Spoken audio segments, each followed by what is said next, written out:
Aku Diatmika Ayu. Aku memiliki seorang ibu yang sederhana. Ibu adalah sosok yang paling sabar dan penyayang. Pernah saat itu aku tak sengaja merusak tanaman kesukaannya, bunga peony. Saat aku hendak menyembunyikan kepingan tanaman, ibu memergokiku. Namun, ibu tidak marah dan hanya berkata, "Tidak apa-apa, bunga ibu rusak. Toh, ini kan hanya sebagai simbolis untuk harapan hidup kita ke depannya supaya bahagia. Kebahagiaan ibu sebenarnya itu kamu." Sebagai seorang ibu yang menjadi tulang punggung keluarga, ibu akan bangun lebih awal untuk menyiapkan dunia yang layak untuk kami. Ibu ingin hidupku menjadi sempurna dan bahagia. Kehidupanku layaknya menjadi menu utama dalam hidupnya, seakan-akan hidupnya sendiri hanyalah sebagai menu pelengkap saja. Mungkin dalam benak kalian bertanya-tanya, kemana sosok tulang punggung keluarga yang sebenarnya? Ayah meninggalkan aku dan ibuku saat aku berusia genap 6 tahun. Aku pernah bertanya kepada ibuku, "Mengapa ayah meninggalkan kami?" Kata ibu, "Ayah kecewa karena aku terlahir sebagai seorang perempuan." Katanya, perempuan itu tidak bisa menjadi penerusnya. Terlebih lagi, hal yang membuat aku kecewa kepada ayah, dia ternyata bermain di belakang ibu. Mungkin sekarang dia sudah bahagia bersama keluarga barunya. Namun, di balik itu semua, ibuku menghantarkan kami untuk melewati badai. Luka yang timbul dahulu menjadi bukti kami saat ini. Aku dan ibu tetap bisa bertahan tanpa sosok kepala keluarga. Setidak-tidaknya kami masih bisa hidup jauh lebih bahagia berdua hingga saat ini. Setiap kali aku pulang sekolah, sudah pasti pemandangan pertama yang aku lihat adalah ibu sedang berkutat di dapur, memasak makanan yang terbaik untuk makan malam kami. Seisi ruangan dipenuhi oleh harumnya masakan ibu. Kali ini, ibu memasak makanan kesukaanku, sup telur tomat. Ibu beranjak dari dapur, kemudian mendekat padaku. Tangannya turut membantu menyiapkan piring-piring untuk hidangan kali ini. Biasanya, ibu selalu memulai obrolan denganku. Sudah pasti kalimat pertama yang keluar dari mulutnya adalah, "Gimana harimu? Lancar? Atau ada yang mau kamu ceritakan ke ibu?" Aku selalu melimpahkan pelikku kepada ibu. Bahkan saat ia sedang dalam kondisi tidak baik-baik saja, ia dengan tangan terbuka selalu menerima laraku. Tak jarang, ibu hanya membalas ceritaku dengan pelukan. Peluknya menjadi pelipur laraku. Saat sedang menyantap makanan, tiba-tiba ibu melontarkan kalimat yang sontak membuatku hampir tersedak. "Coba bayangin, gimana jadinya kalau ibu nanti udah gak ada? Gimana ya? Duniaku seperti dihentikan paksa." Kalimat yang ibu utarakan itu seperti setitik noda hitam yang menodai kain putih. "Ibu, jangan ngomong gitu ah," kataku sambil memasang muka masam. Lantas, ibu malah tertawa sambil mengelus kepalaku seraya berkata, "Kamu harus terbiasa tanpa ibu. Ibu kan gak selalu bisa ngurusin kamu setiap saat. Udah 17 tahun, masa mau jadi anak mama terus?" Benar juga, usiaku sudah terbilang dewasa. Namun, karena sudah terbiasa hidup berdua dengan ibu, akan sulit rasanya jika tiba-tiba nantinya aku akan hidup sendiri. Tapi, kayaknya kalau nanti ibu meninggal pun, ibu mau minta sama Tuhan deh, biar reinkarnasi jadi Sabitah aja, ucap ibu sambil tersenyum kepadaku. Aku yang kebingungan dan tak mengerti dengan perkataannya itu lantas bertanya, "Sabitah, apa itu, Bu?" Sabitah itu bintang yang posisinya tetap di langit jika dilihat dari bumi. Dalam pelayaran pada malam hari, nelayan itu selalu berpadukan bintang Sabitah. Kata ibu menjelaskan maksud dari tuturnya itu. Kemudian, ibu melanjutkan perkataannya. Ibaratnya, ketika kamu sedang hilang arah, gak tahu nih mau kemana, ibu bisa jadi penerang dan petunjuk buat kamu walaupun ibu udah gak ada. Hal-hal yang udah ibu kasih ke kamu, ibu harap bisa bermanfaat untuk kamu dengan baik, yang nantinya itu semua bisa jadi petunjuk untuk kamu di saat kamu menjalankan kehidupan kamu sendiri. Besok kamu bisa pulang lebih cepat gak? Ucap ibuku dengan binar matanya seraya menaruh harap padaku. Kemudian aku berpikir sejenak, lalu menjawab pertanyaan ibu. Gak bisa bu, besok aku mau buat proposal kegiatan OSIS. Sehari aja gak bisa luangin waktu buat ibu kamu. Ucap ibuku dengan raut yang tergambar sedikit kekecewaan di wajahnya. Namun, apa boleh buat? Kegiatan besok pun tak bisa aku tinggalkan begitu saja.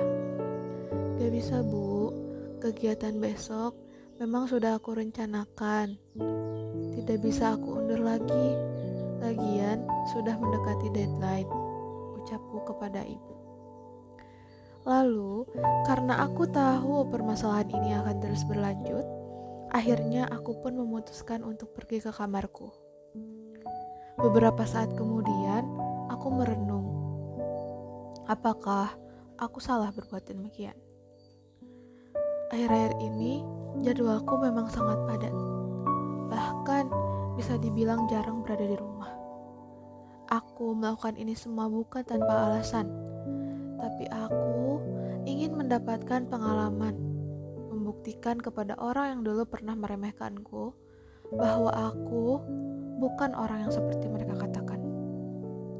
Hari ini, aku pulang lebih larut dari biasanya karena harus menyelesaikan beberapa kepentingan organisasi. Ditambah lagi, ada kejadian yang membuat suasana hatiku menjadi muram, maka dari itu, sebisa mungkin aku mendistraksi diriku agar tak mengingat kejadian tadi. Aku mengulur waktu untuk pulang ke rumah dengan memanfaatkan kesendirianku. Aku mengambil ponselku dan menekan tombol mati daya. Aku mematikan ponsel agar lebih mendapat ketenangan. Setelah itu, aku memutuskan untuk membuat proposal untuk pengajuan besok. Tak lama, rasa kantuk pun mulai menyerang. Sehingga, aku pun tak sadar terlelap dalam mimpi.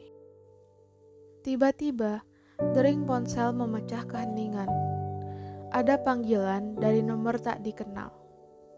Awalnya, aku tak pernah menerima panggilan dari orang yang tak dikenal, namun kali ini firasatku harus menerima panggilan itu.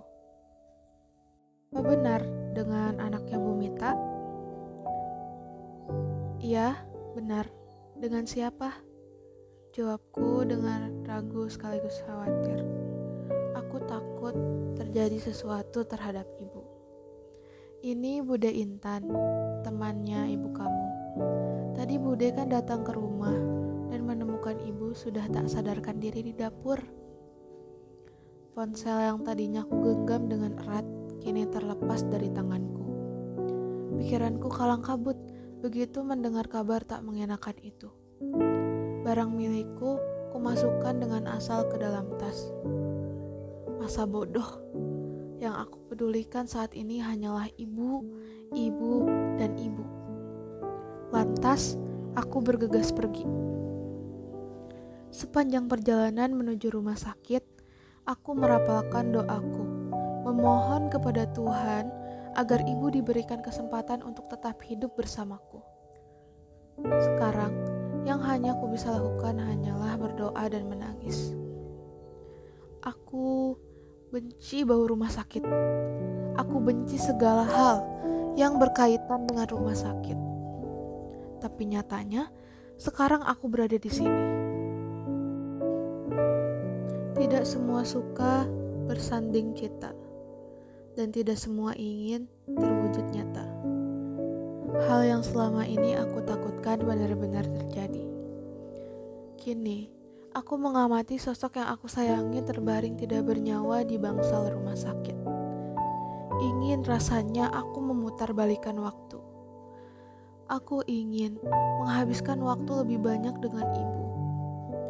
Aku ingin membuat ibu bahagia dan melihatku menjadi sosok yang diinginkan oleh ibu. Rintik hujan turun membasahi bumi. Kini, aku duduk di bawah langit hitam, meratapi pusara ibu. Sedari tadi, aku tidak ingin meninggalkan ibu. Kalau bisa pun, aku ingin ikut ibu.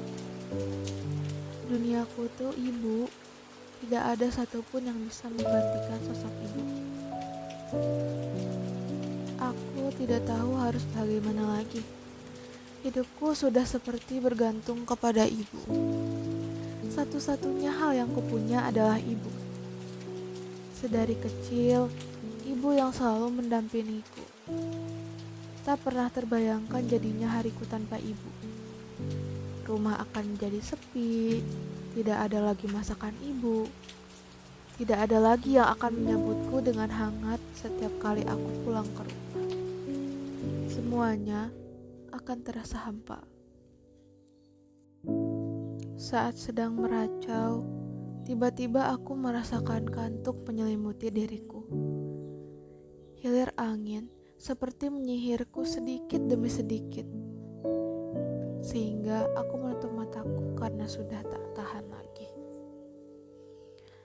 Aku merasa semua pandanganku gelap. Aku tak bisa melihat apa-apa. Namun, tiba-tiba seperti ada yang menepuk pundakku. "Mbak, kamu gak apa-apa? Tadi aku ngelihat kamu tidur, terus ngeracau manggil ibu," ucap perempuan yang ternyata petugas di perpustakaan sekolahku. Iya mbak, saya gak apa-apa kok," jawabku seraya menghapus air mata yang mengalir deras di pipiku. Syukurlah, ini semua hanya mimpi belaka. Aku pun memutuskan untuk bergegas pulang ke rumah. Kali ini aku hanya ingin memastikan kondisi ibuku benar-benar baik-baik saja. Sesampainya di sana, aku melihat ibuku sedang duduk terlelap di kursi dengan TV menyala. Ibu ternyata sedang menungguku pulang. Tak terasa air mata mengalir di pipiku. Lagi-lagi, aku dihantui rasa bersalah. Namun, aku tidak ingin menyanyiakan waktuku bersama ibu lagi. Aku berjanji, mulai saat ini, sesibuk apapun itu, aku akan selalu meluangkan waktuku untuk ibu.